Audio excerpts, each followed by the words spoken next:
ગણિત ધોરણ 8 પ્રકરણ 2 એક ચલ સુરેખ સમીકરણ ભાગ 5 સ્વાધ્યાય 2.2 ના પ્રશ્ન નંબર 14, 15 અને 16 ભાગ 4 ની અંદર આપણે 13 દાખલા સુધી જોઈ ગયા છીએ. હવે આપણે જોઈએ આગળ કે લક્ષ્મી એક બેંકમાં ખજાનચી છે. ખજાનચી એટલે કેશિયર, તેની પાસે એટલે કે પૈસાની જે લેવડ દેવડ કરતું હોય તેની પાસે અનુક્રમે ₹100, ₹50 અને ₹10 ના મૂલ્યની ચલણી નોટો છે. સ્વાભાવિક છે કે કેશિયર હોય ને નોટો તો હોય જ, 100ની નોટો, 50ની અને 10ની નોટો છે. આ નોટોની સંખ્યાનો ગુણોત્તર, નોટોની સંખ્યા નથી આપી પણ એ નોટોનું પ્રમાણ આપ્યું છે કે 2:3:5. તો કુલ રકમ 4 લાખ હોય, ટોટલ રૂપિયા એની પાસે 4 લાખ, એટલે કે 100ની નોટું, 50ની નોટું, 10ની નોટું બધી ભેગી કરીને રૂપિયા ગણે તો 4 લાખ રૂપિયા થાય છે. તો લક્ષ્મી પાસે દરેક મૂલ્યની કેટલી ચલણી નોટો હશે? એટલે અહીંયા આપણે 100ની નોટ એની પાસે કેટલી છે, 50ની નોટ કેટલી છે અને 10 રૂપિયાની કેટલી નોટો છે એ આપણે જાણવાનું છે. તો અહીંયા બહુ અનુક્રમે જે આપ્યું છે એ બહુ અગત્યનું છે, કારણ કે અનુક્રમે 100, 50 અને 10, એનો અર્થ કે આ અનુક્રમ લેવાનો છે કે 100ની નોટો 2ના પ્રમાણમાં, 50ની નોટો 3ના પ્રમાણમાં અને 10ની નોટો 5ના પ્રમાણમાં છે. તો આપણે ધારી લઈએ, ધારો કે લક્ષ્મી પાસે ₹100ની નોટોની સંખ્યા બરાબર કેટલી? 2ના પ્રમાણમાં, આપણને ખબર નથી, 2ના પ્રમાણમાં છે, 2x છે. તેવી જ રીતે લક્ષ્મી પાસે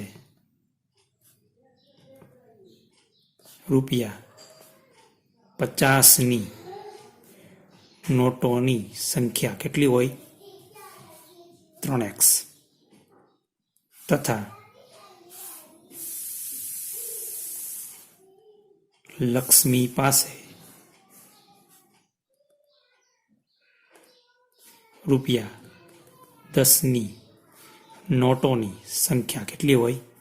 5x. આ નોટોની સંખ્યા છે આપણે એ જ મેળવવાની છે, પણ એક્સના સ્વરૂપમાં છે. આપણે જ્યારે એક્સ મળી જશે ત્યારે ખબર પડશે કે ₹100ની, ₹50ની, ₹10ની નોટો કેટલી છે. હવે આપણને ખબર હોય કે દાખલા તરીકે હું કહું મારી પાસે 10ની 2 નોટ છે, તો મારી પાસે રૂપિયા કેટલા થયા? તો કે 20. હું એવું કહું કે ₹50ની મારી પાસે 4 નોટ છે, તો કેટલા રૂપિયા થયા? તો કે 200 રૂપિયા. કેવી રીતે? તો કે 50 × 4 એટલે 200. 20 રૂપિયા કેવી રીતે આવ્યા? તો કે 10 × 2 એટલે કે એક નોટનું મૂલ્ય ગુણ્યા નોટોની સંખ્યા કરીએ એટલે આપણને રૂપિયા કેટલા છે એ મળે. તો આપણે લક્ષ્મી પાસે 4 લાખ રૂપિયા છે, તો કેવી રીતે છે 4 લાખ? તો કે 100ની 2x નોટો છે, એવી 100ની નોટ છે. તો આપણે ₹100ની માટે ₹100ની નોટોનું કુલ મૂલ્ય એટલે કે 100 નોટો છે, 100ની નોટો, એના કુલ કેટલા રૂપિયા છે? તો કે એક નોટનું મૂલ્ય કેટલું? તો કે 100 રૂપિયા. એની પાસે નોટોની સંખ્યા કેટલી છે? તો કે 2x. આ બેનો ગુણાકાર કરીએ એટલે એમની પાસે કુલ કેટલા રૂપિયા થાય? 100 × 2x એટલે 200x. આ આવી ગયા રૂપિયા, આ સંખ્યા નથી, આ રૂપિયા છે. કેવી રીતે? મેં એમ કીધું ને કે 50ની 4 નોટો હોય મારી પાસે, એમ કહું કે 50ની 4 નોટો છે, તો 50 રૂપિયાની આ મૂલ્ય નોટનું, આ નોટની સંખ્યા તો કેટલા રૂપિયા થાય? કે 50 ચોક 200 એટલે 200 રૂપિયા. આવી રીતે મને મળશે. સમજાય છે તમને? એવી રીતે અહીંયા મેં મેળવ્યું. એવી રીતે માટે ₹50ની નોટોનું કુલ મૂલ્ય, તો કે 50ની નોટનું એક નોટનું મૂલ્ય છે અને નોટની સંખ્યા કેટલી છે? તો કે 3x. નોટોનું મૂલ્ય ગુણ્યા નોટનું મૂલ્ય ગુણ્યા નોટની સંખ્યા, એટલે કે એક નોટનું મૂલ્ય ગુણ્યા નોટની સંખ્યા કરીએ એટલે આપણને 50 × 3x એટલે કે 150x. આ આપણને આટલા રૂપિયા 50ની નોટોના છે. માટે ₹10ની નોટોનું કુલ મૂલ્ય બરાબર એક નોટનું મૂલ્ય ગુણ્યા નોટની સંખ્યા કેટલી છે? 5x બરાબર આ બેનો ગુણાકાર 5×50x. આ નોટોની સંખ્યા મળી, આ નોટોના રૂપિયા મળ્યા કે આટલા રૂપિયા મારી પાસે 50 100 નોટોના છે, આટલા રૂપિયા મારી પાસે 50 નોટોના છે, અને આટલા રૂપિયા મારી પાસે 10 નોટોના છે. પણ કુલ રૂપિયા કેટલા છે? તો કે 4 લાખ. વળી લક્ષ્મી પાસે કુલ રૂપિયા 4 લાખ છે. એનો અર્થ આ અને આ ત્રણેયનો સરવાળો, એટલે કે આ ત્રણેય રૂપિયાનો સરવાળો કેટલો થશે? 4 લાખ. માટે 200x એટલે કે 100 નોટોનું મૂલ્ય વત્તા 150x એટલે કે 50 નોટોનું કુલ મૂલ્ય વત્તા 50x એટલે કે 10 નોટોનું કુલ મૂલ્ય, આ બધાનો સરવાળો કેટલો થશે? 4 લાખ રૂપિયા. હવે આ ત્રણેય સજાતીય પદો છે, ત્રણેયનો સરવાળો 200x વત્તા 150x એટલે 350x, 350x વત્તા x એટલે 400x. 400x બરાબર 4 લાખ. હવે આપણે x ની કિંમત મેળવી, x સાથે વધારાના 400 છે જે ગુણાકારમાં છે, તો આ બાજુએ ભાગાકારની ક્રિયામાં આવશે. ભાગ્યા 400, છેદવાળી આ મીંડું ગયું, આ મીંડું ગયું, આ મીંડું ગયું, આ મીંડું ગયું, એટલે 4000 ભાગ્યા 4 માટે કેટલા થશે? 4000 ને 4 વડે ભાગ્યા એટલે 1000. ન આવડે તો સાઈડમાં ગુણાકાર કરી શકાય. આ આપણને x નું મૂલ્ય મળ્યું છે.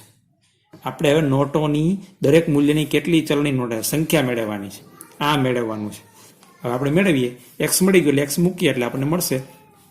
માટે રૂપિયા 100 નોટોની, રૂપિયા 100 નોટની સંખ્યા બરાબર કેટલી છે? તો કે 2x. 2x એટલે કે 2 ગુણ્યા x ની મૂલ્ય છે 1000 બરાબર 2000 નોટ કેની હશે? 100 નોટ હશે.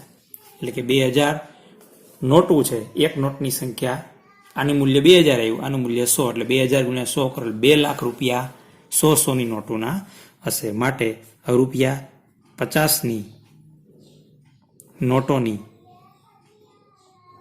સંખ્યા કેટલી છે? આપણે ધારી છે તો કે 3x. 3x x ની મૂલ્ય આપણે મેળવ્યું 1000 એટલે કે 3 ગુણ્યા 1000 બરાબર 3000 નોટ કોની હશે? 50 હવે 3000 નોટ, આ 3000 છે અને ગુણ્યા 50 કરો એટલે 150,000 એટલે કે 1.5 લાખ રૂપિયા આપણને 50 નોટોના છે. રૂપિયા 10 નોટની સંખ્યા બરાબર કેટલી છે? 5x બરાબર 5 ગુણ્યા 1000 બરાબર 5000. 5000 નોટ 10 એટલે કે 50,000 રૂપિયા 10 નોટો ભેગું કરો એટલે કેટલા થશે? 2 લાખ વત્તા 1.5 લાખ એટલે 3.5 લાખ, 3.5 લાખ વત્તા 50,000 એટલે કે 4 લાખ રૂપિયા ટોટલ આપણને મળી જાય. આપણને તો નોટની સંખ્યા જ મેળવવાની કીધી, આ મળી ગઈ કે 100 કેટલી નોટો હશે? તો કે 2000 નોટો હશે.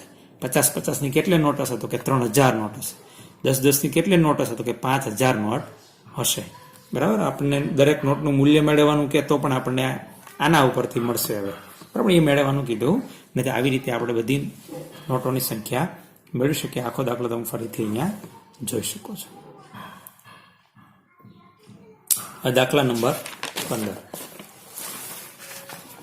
દાખલા નંબર 15 છે. રકમ જોઈએ. મારી પાસે રૂપિયા 1, રૂપિયા 2 અને રૂપિયા 5 મૂલ્યવાળા કુલ રૂપિયા 300 સિક્કા છે. 1 સિક્કા છે, 2 સિક્કા છે, 5 સિક્કા. કેટલા સિક્કા છે એ ત્રણેયના અલગ અલગ મારી પાસે ખબર નથી, પણ કુલ રૂપિયા ગણીએ એટલે 300 થાય છે. અહીં સંબંધ આપ્યો છે કે રૂપિયા 2 સિક્કાની સંખ્યા રૂપિયા 5 સિક્કા કરતા 3 ગણી છે. કોણ વધારે છે? રૂપિયા 2 સિક્કાની સંખ્યા 5 કરતા 3 ગણી. હું એમ કહું કે મારી પાસે 5 2 સિક્કા છે અને રૂપિયા 2 સિક્કા 5 સિક્કા કરતા 3 ગણા છે, તો 2 તેરી 6 સિક્કા મારી પાસે 2 થશે. પણ અહીંયા આપણે અલગ આપ્યું છે. જો સિક્કાની કુલ સંખ્યા 160 હોય એટલે કે રૂપિયા 1 સિક્કા ભેગા કરો વત્તા રૂપિયા 5 સિક્કા ભેગા કરો વત્તા રૂપિયા 2 સિક્કા ભેગા કરો, તો બધાનો સરવાળો, સિક્કાની સંખ્યાનો સરવાળો 160 છે. રૂપિયાનો સરવાળો કેટલો છે 300, સિક્કાનો સરવાળો કેટલો છે 160. તો દરેક મૂલ્યના સિક્કાની સંખ્યા શોધો. હવે આપણને અહીંયા સંબંધ જે આપ્યો છે આના ઉપરથી આપણે ધારણા કરવી પડે કે ₹2 ના સિક્કાની સંખ્યા ₹5 ના સિક્કા કરતા 3 ગણી છે. એટલે ઓછું કોણ છે તો કે ₹5 ના સિક્કા. આપણે ધારી લઈએ કે ધારો કે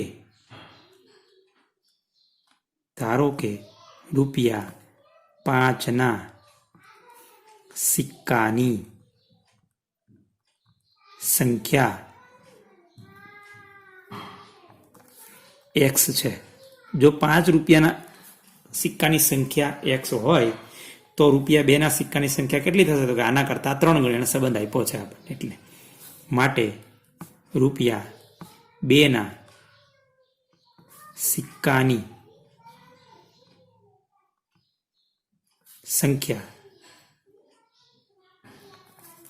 બરાબર 3x થાય. કેના ઉપરથી લખ્યા 3x? અહીં લખ્યું છે ₹5 ના સિક્કા કરતા, એટલે આના કરતા ₹2 ના સિક્કાની સંખ્યા 3 ગણી છે, એટલે કે આને 3 વડે ગુણો એટલી સંખ્યા થશે. હવે આપણે ₹1 ના સિક્કાની સંખ્યા વચ્ચે કોઈ સંબંધ આપ્યો નથી, તો એ કેવી રીતે મેળવશું? હા, આપણને આપ્યું છે કુલ સિક્કા 160 છે, એમાંથી આટલા સિક્કા 5 ના છે અને આટલા સિક્કા 3 ના છે. તો આ બંનેનો સરવાળો આમાંથી બાદ કરી દઈએ એટલે આપણે ₹1 ના સિક્કાની સંખ્યા મળે. વળી કુલ સિક્કા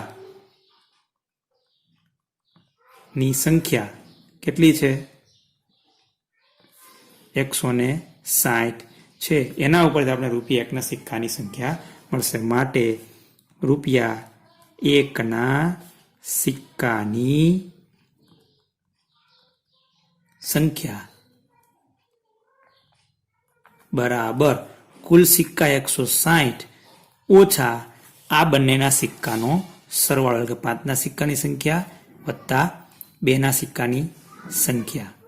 આ બે સજાતીય પદો છે, બેનો સરવાળો કરીએ 160 ઓછા 4x. અહીં બે કામ સાથે કર્યા, સરવાળો કર્યો અને કૌંસ પણ છોડી દીધો. આ ₹1 ના સિક્કાની સંખ્યા. અહીં સરવાળા બાદબાકી થઈ શકશે નહીં, કારણ કે આ ચલ છે ને આ અચળ પદ છે ને આ ચલવાળું પદ છે, વિજાતીય પદો છે, માટે સરવાળા બાદબાકી થઈ શકશે નહીં. હવે આપણને આપ્યું છે કે રૂપિયા કુલ 300 છે. આ સિક્કાની સંખ્યા મળી આપણને, એના ઉપરથી સમીકરણ મળવાનું નથી, પણ સમીકરણ મળશે આપણને કુલ રૂપિયા ઉપરથી. તો આપણી પાસે હું એમ કહું, હમણાં ઉદાહરણ આપ્યું કે ₹5 ના સિક્કા મારી પાસે x હોય તો મારી પાસે રૂપિયા કેટલા થાય? 5 ના સિક્કા ગણું તો કે ₹5x થાય. કેવી રીતે? હું એમ કહું કે મારી પાસે 5 ના સિક્કા 10 છે, તો મારી પાસે કેટલા રૂપિયા થયા? તો કે 50. કેવી રીતે? તો કે ₹5 ના સિક્કાનું મૂલ્ય ગુણ્યા રૂપિયાની સંખ્યા, એટલે કે 5 ગુણ્યા 10 બરાબર 50. સમજ પડે છે? આવી રીતે હું એમ કહું કે મારી પાસે 10 સિક્કા છે, આ સિક્કાની સંખ્યા છે. કેના સિક્કા? તો કે 5 ના. તો કેટલા રૂપિયા થયા? તો કે 50. એટલે શું કર્યું? સિક્કાની સંખ્યાને સિક્કાના મૂલ્ય વડે ગુણ્યા, એટલે આપણને કુલ રૂપિયા મળ્યા. એવી રીતે આપણે અહીંયા હવે કુલ રૂપિયા મેળવીએ. માટે ₹5 ના સિક્કાનું કુલ મૂલ્ય બરાબર એક સિક્કાનું મૂલ્ય ગુણ્યા સિક્કાની સંખ્યા. 5 ના સિક્કાનું મૂલ્ય ₹5 જ હોય ને, આ સિક્કાની સંખ્યા છે, તો કેટલા થશે? 5x. આ શું મળ્યું મને? રૂપિયા મળ્યા, કારણ કે સિક્કાની મૂલ્યને સિક્કાની સંખ્યા વડે ગુણ્યા એટલે એટલા રૂપિયા થાય. માટે ₹2 ના સિક્કાનું કુલ મૂલ્ય બરાબર એક સિક્કાનું મૂલ્ય ગુણ્યા સિક્કાની સંખ્યા બરાબર આ બેનો ગુણાકાર 2 તેરી 6x રૂપિયા. આ બેના સિક્કા હું ગણું એટલે આટલા રૂપિયા મારી પાસે થાય. હવે માટે ₹1 ના સિક્કાનું મૂલ્ય કુલ મૂલ્ય ₹1 ના સિક્કા જેટલા હોય એટલા જ રૂપિયા થાય. હું મારી પાસે એક રૂપિયાના 10 સિક્કા, કેટલા રૂપિયા થાય? 10. તો આ રૂપિયા સિક્કાનું મૂલ્ય ગુણ્યા સિક્કાની સંખ્યા કેટલી છે?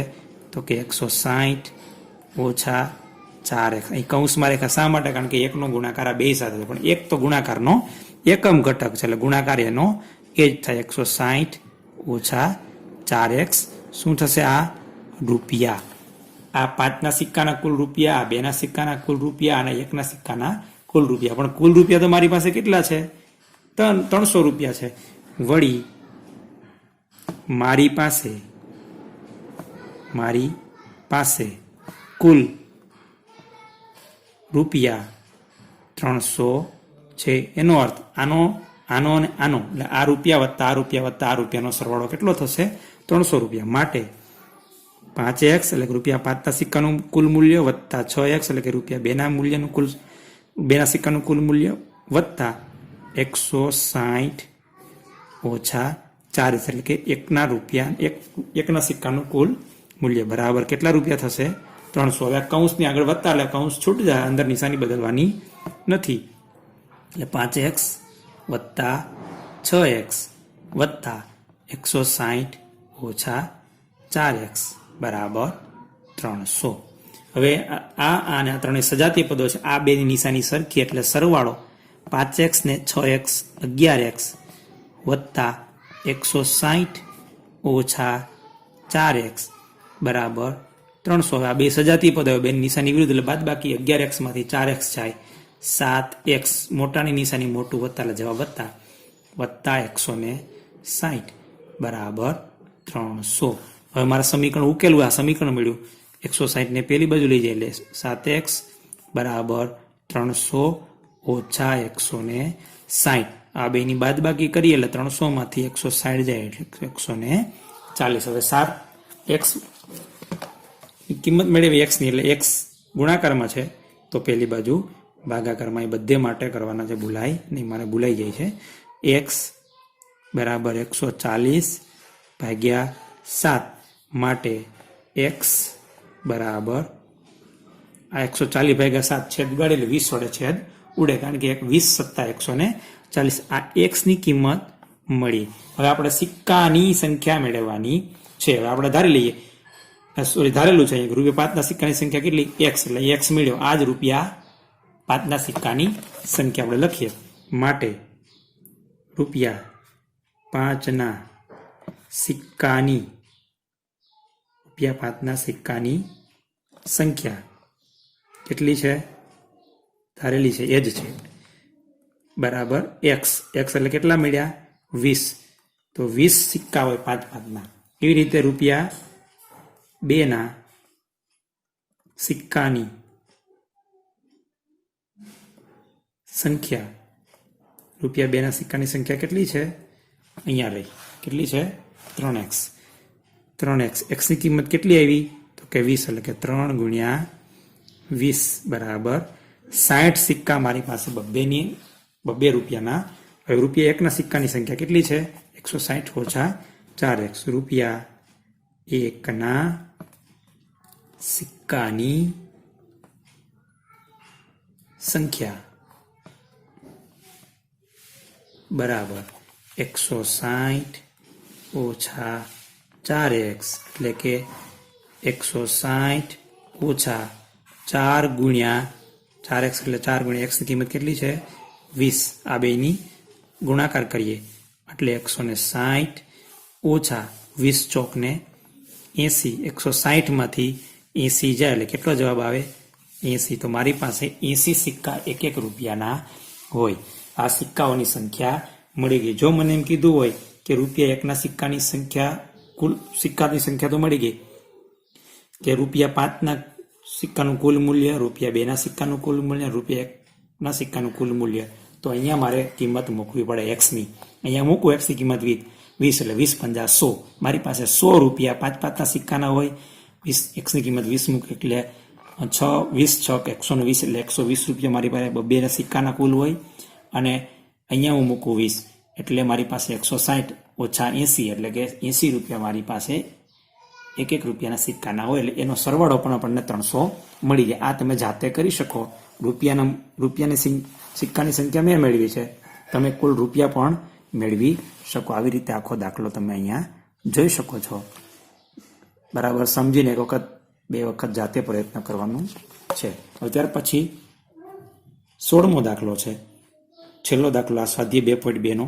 એક નિબંધ સ્પર્ધાના આયોજકોએ પ્રત્યેક વિજેતાને ₹100 તથા વિજયી ન બનનાર સ્પર્ધકને ₹25નો પુરસ્કાર આપવાનું નક્કી કરેલ છે. એટલે કે નિબંધ સ્પર્ધા ગોઠવી, એ સ્પર્ધામાં જે વિદ્યાર્થી વિજેતા બને એને ₹100 આપવાના, જે વિજેતા ન બને એટલે ભાગ લીધો હોય પણ જીત્યો ન હોય એને દરેકને ₹25 આપવા એવું નક્કી કર્યું.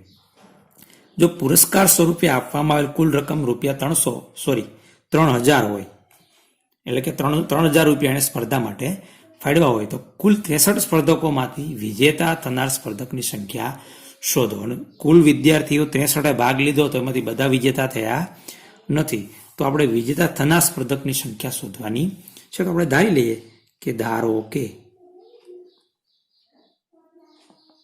નિબંધ સ્પર્ધામાં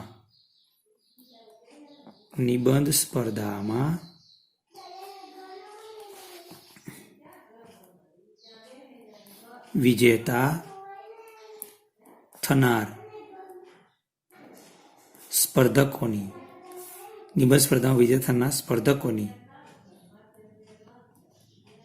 સંખ્યા X છે. એટલા જણા વિજેતા થયા. તો વિજેતા ન થનાર કેટલા? તો કે કુલ 63 છે, એમાંથી X ને બાદ કરી દઈએ. 63 વિદ્યાર્થીઓમાંથી કુલ વિજેતા થયા અને બાદ કરી દે એટલે વિજેતા ન થનારની સંખ્યા મળી જાય. માટે વિજયી ન થનાર વિદ્યાર્થીઓને એટલે કે સ્પર્ધકોની સંખ્યા બરાબર કુલ સ્પર્ધક ઓછા વિજેતા થનાર સ્પર્ધકની સંખ્યા. આ બેની બાદબાકી થઈ શકશે નહીં, કારણ કે બે વિદ્યાર્થીઓ બદલ આટલા સ્પર્ધકો છે વિજેતા નથી થયા. હવે આપણે શું નક્કી કર્યું છે? કુલ 3000 ફાળવ્યા, પણ આ રૂપિયા નથી, તે સરવાળો થઈ શકે. એને આપણે રૂપિયા મેળવવા પડે કે ભાઈ વિજેતા થનારને કુલ કેટલા રૂપિયા ફાળવ્યા 3000માંથી, અને વિજેતા ન થનારને 3000માંથી કેટલા રૂપિયા ફાળવ્યા. તો આપણને પૈસા મેળવે કે વિજેતા થનાર સ્પર્ધકોને ફાળવેલ કુલ રૂપિયા, એટલે કે જો એક વિજેતાને ₹100 આપવાના હોય અને એવા X વિજેતા સ્પર્ધકો હોય તો કેટલા રૂપિયા મળશે? ₹100 આપવા પડશે. કોને? વિજેતા થનારને. કેમાંથી? તો કે 3000માંથી. હવે તો માટે વિજેતા ન થનારને કેટલા રૂપિયા ફાળવાય છે? તો કે વિજેતા ન થનાર એટલે કે વિજય ન થનાર સ્પર્ધકોને ફાળવેલ કુલ રૂપિયા બરાબર એક જણાને કેટલા આપવાના છે? 25. એવા કેટલા જણા છે? તો કે 63 ઓછા X જણા છે. તો આ ગુણાકાર કરી શકીએ આપણે વિભાજનના ગુણધર્મો મુજબ. 25 ગુણ્યા 63 આ બેનો ગુણાકાર કરીએ એટલે આપણને 1575 મળે. સાઈડમાં ગુણાકાર કરી શકો છો. ઓછા 25 ગુણ્યા X એટલે 25X. આટલા રૂપિયા એમને વિજેતા ન થનારને ફાળવા. પણ કુલ રૂપિયા કેટલા ફાળવેલા છે? પરંતુ કુલ ફાળવેલ રૂપિયા 3000 છે. એનો અર્થ કે આનો અને આનો સરવાળો 3000 થાય. માટે 100X વત્તા એટલે કે આ વિજેતાને ફાળવેલ રૂપિયા વત્તા 1575 ઓછા 25X એટલે કે વિજેતા ન થનારને ફાળવેલ રૂપિયા બરાબર 3000. હવે આપણે સજાતીય પદોના સરળ બાદબાકી કરીએ. 100X ઓછા 25X બેની બાદબાકી 75X વત્તા 1575 બરાબર 3000. 1575 પેલી બાજુ લઈ જઈએ એટલે કે 75X બરાબર 3000 ઓછા 1575 આ બેની બાદબાકી કરીએ માટે 75X બરાબર 1425. હવે 75 છે એ x સાથે ગુણાકારમાં છે તો પેલી બાજુ ભાગાકારમાં જશે એટલે કે 1425 ભાગ્યા 75 1425 ભાગ્યા 75 કરશો એટલે આપણને જવાબ મળશે 19 આ બેનો ભાગાકાર કેટલો મળશે 19 એટલે x આપણને મળ્યા 19 x એટલે શું છે તો કે નિબંધ સ્પર્ધામાં વિજેતા થનાર સ્પર્ધકોની સંખ્યા જે આપણે મેળવવાની છે માટે નિબંધ સ્પર્ધામાં વિજેતા થનાર સ્પર્ધકોની સંખ્યા x બરાબર 19 હશે. હવે આની ઉપરથી આટલું જ કીધું. જો આપણે બંનેની સંખ્યા મેળવવાની કીધી હોય તો તમે મેળવી શકો. કેવી રીતે? આવી રીતે 63માંથી x બાદ કરો એટલે કે 63માંથી 19 બાદ કરો એટલે કે 44 આવે છે. કેવા હશે? વિજેતા ન થનારની સંખ્યા. એ પણ તમે મેળવી શકો. અને હજી આગળ દાખલો કીધો હોય કે ભાઈ વિજેતા થનારને ફાળવેલ રૂપિયા શોધો તો કે વિજેતા થનાર કેટલા છે? 19. દરેકને કેટલા આપવાના છે? કે 100 ગુણ્યા 19 એટલે કે 1900 રૂપિયા વિજેતા થનારને ફાળવ્યા. બાકી કેટલા વિધા? તો કે 1100. એ કોને ફાળવ્યા? વિજેતા ન થનારને. આના ઉપરથી પણ મેળવી શકો અને 3000માંથી 1900 બાદ કરીને પણ મેળવી શકો. જે આપણને અહીંયા કીધું નથી, આ તો વધારાની વાત છે. કદાચ પૂછ્યું હોય તો આવી રીતે અહીંયા દાખલો છે એ તમે કેવી રીતે ગણવો એ આખો દાખલો જોઈ શકો છો. આ બધા જ દાખલાઓ એક વખત જાતે ગણી અને પ્રયત્ન કરવાનો છે રફ નોટમાં. એટલે આપણને ખ્યાલ આવે કે આપણે ક્યાં વધારે મહેનતની જરૂર છે. અહીં સુધી રાખીએ.